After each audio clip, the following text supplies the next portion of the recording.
سالی اپنے ہاتھ سے پانی نکال رہی تھی اور طریقہ سارا اسے فون پر اس کا بوائے فرینڈ بتا رہا تھا۔ جب میں نے ان کی عجیب باتیں سنی تو میری پوری مزیدار کہانی سننے کے لیے چینل کو سبسکرائب کر دو۔ بیوی ایک خوبصورت عورت تھی اور میری سالی بہت خوبصورت لڑکی تھی۔ پورے محلے میں لڑکے اس کے دیوانے تھے، وہ لیکن کسی کو لیفٹ تک نہ کرواتی تھی۔ جب میری بیوی کی ڈلیوری ہوئی تو میری بیوی نے اپنی بہن کو بلا لیا تاکہ گھر کے کاموں میں مدد کر سکے۔ تو وہ خوبصورت تو بہت تھی لیکن اس پر میں زیادہ توجہ نہیں دیتا تھا کیونکہ نہ تو میرے پاس اتنا فارغ ٹائم ہوتا۔ دن گزرتے گئے، میری بیوی اب اکثر زیادہ ٹھیک ہو چکی تھی لیکن ابھی تک میں دوبارہ اپنی حاجت کو پورا نہ کر سکا۔ اب تو سالی کو بھی دیکھ کر دل کرتا کہ اس کو پکڑ لوں۔ ایک دن میری بیوی کو اپنی سہیلی کے ساتھ اسپتال جانا پڑا۔ وہ بچے کی اور میری ذمہ داریاں آسما پر ڈال گئی تھی۔ میں ڈیوٹی سے واپس آیا، آسما نے بتایا کہ آپ ہی آج نہیں آئے گی۔ میں نے کہا چلو آج آپ پر گزارا کرتے ہیں۔ وہ حیرت سے بولی کیا مطلب؟ میں نے کہا سارا کام جو تیرے آسرے پر ہے۔ بولی اچھا لیکن اسے یہ نہیں پتا تھا کہ کچھ دیر بعد اس پر میں نے سواری کرنی ہے۔ خیر کھانا کھایا، وہ برتن اٹھا کر چلی لے گئی۔ پتہ نہیں آج دل بھی کیا تھا کہ میں سالی کو پیچھے سے غور سے دیکھنے لگا۔ یہ تو اب میرے تصور بھی نہیں تھا۔ سالی کچھ دیر بعد اپنا سودا کرے گی۔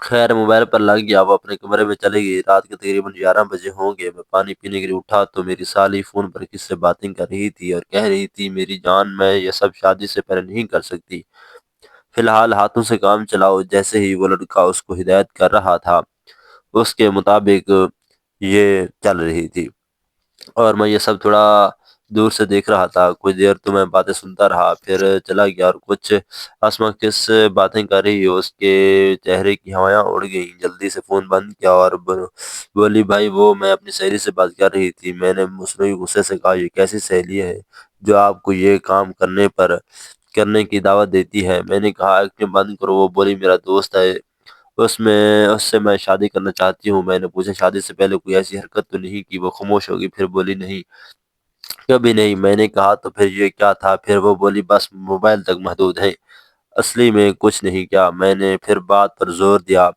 تب تک ہم کمرے میں پہنچ چکے تھے۔ میرے زیادہ دباؤ دینے پر وہ مان گئی، صرف ہم نے ایک بار ملاقات کی ہے۔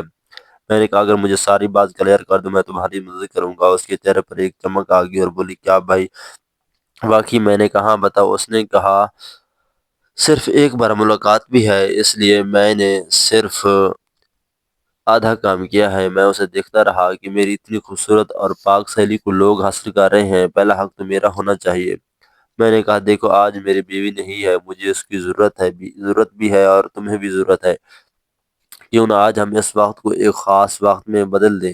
اگر تم میری بات سے اتفاق کرتی ہو تو تمہارے اس میں دو فائدے ہیں۔ ایک یہ کہ تم اس خاص وقت کا حصہ بن جاؤ گی اور تمہارا یہ دل کی آرزو پوری ہو جائے گی۔ دوسرا تمہاری شادی کے لیے میں اپنے سسرال سے تمہاری سفارش کروں گا، وہ میری بات نہیں ٹالیں گے اور تمہاری شادی تمہاری ہی پسند کی جگہ کریں گے۔ اگر تجھ کو میری بات میں وزن لگتا ہے تو جاؤ پہلے اپنے ٹھنڈے دماغ سے سوچ آؤ، جو فیصلہ کرو آ کر مجھے سنا دینا، میں تمہارے انتظار میں ہوں۔ وہ میرے چہرے کو تک تک کر چلی گئی۔ میرا دل کہتا ہے واپس آ جائے گی، دماغ کہتا تھا کیا پتہ وہ نہ آئے۔ میں موبائل پر فیس بک شارٹ دیکھ رہا تھا، وہ آ گئی اور میرے ساتھ خاموشی سے بیٹھ گئی۔ میں نے کہا سناؤ کیا فیصلہ کیا ہے؟ وہ بولی جو تجھے اچھا لگے کر لو، میں یہ قربانی دینے کے لیے تیار ہوں، لیکن میری شادی میری پسند سے ہی کراؤ گے۔ میں نے کہا جو بات ایک بار کرتا ہوں پوری بھی کرتا ہوں، اپنی بہن سے پوچھ لینا۔ وہ بولی تو پھر میں بھی راضی ہوں، آج اس وقت کو ایک خاص وقت میں بدلتے ہیں، ایسے مواقع ہر روز نہیں آتے۔ پھر ہم دونوں اس وقت میں داخل ہو گئے جہاں انسان ہر وقت بھول جاتا ہے، صرف یہی چاہتا ہے اس وقت کو خوبصورت سے خوبصورت بناؤں۔ میں نے اپنے اس وقت کو یادگار بنایا جہاں رشتوں کے نام تک مٹ جاتے ہیں، بس انسان ہی رہ جاتے ہیں۔ اس خاص وقت کے بعد ہم اپنے کمروں میں چلے گئے۔ صبح سے پہلے میری بیوی واپس آ گئی۔ ناشتے کی ٹیبل پر آسما مجھے دیکھ کر شرما رہی تھی اور مسکرا رہی تھی، جیسے وہ مجھے کہہ رہی ہو یہ سب ہمارے درمیان کوئی خاموشی نہیں ہے۔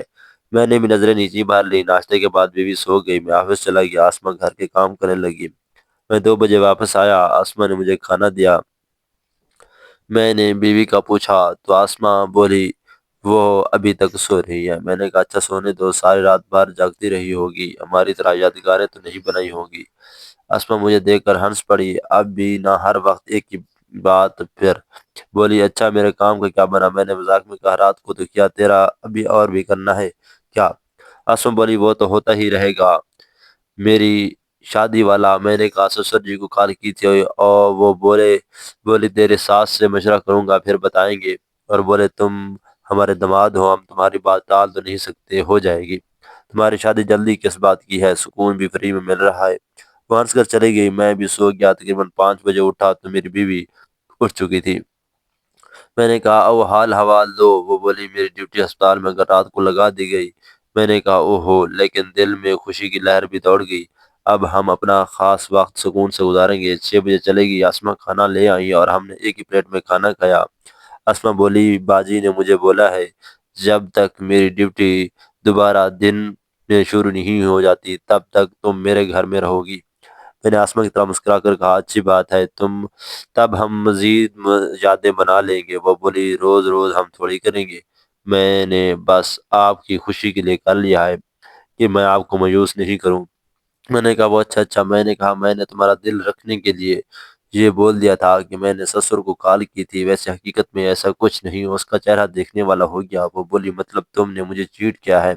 میں نے کہا تم نے بھی تو مجھے ایک بار سکون دیا ہے، اتنی بڑی بات منوانے کی یہی قیمت ہوتی ہے کہ کیا؟ وہ بولی میرا یہ مطلب تھوڑی تھا، میں نے یہی کہا کہ روز نہیں کریں گے، کبھی کبھی ہو جاتا ہے۔ میں نے کہا پھر میں ایک اور شادی کر لوں تاکہ مجھے تمہاری ضرورت نہ رہے۔ وہ چپ رہی اور پھر بولی اچھا ناراض نہ ہو، او کرو جیسے تمہارا دل کرے ویسے کرو۔ میں نے کہا تمہارے باپ کو میں نے واقعی بولا تھا، وہ مان جائے گا، وہ خوش ہوگی۔ اور بولی ایسے ہی مجھے پریشان کر دیا۔ اگر آپ کو یہ کہانی پسند آئی ہو تو کمنٹ میں ویری نائسلی لکھو تاکہ ہم مزید آپ کے لیے اچھی کہانیاں لے آئیں گے۔ فنکشن کہانی، اس کہانی کا مقصد آپ کی خوبصورت چہروں پر مسکراہٹیں بکھیرنا ہے، کوئی غلط فہمی یا غلط سوچ نہ لے، کہانی بالکل پاک ہے۔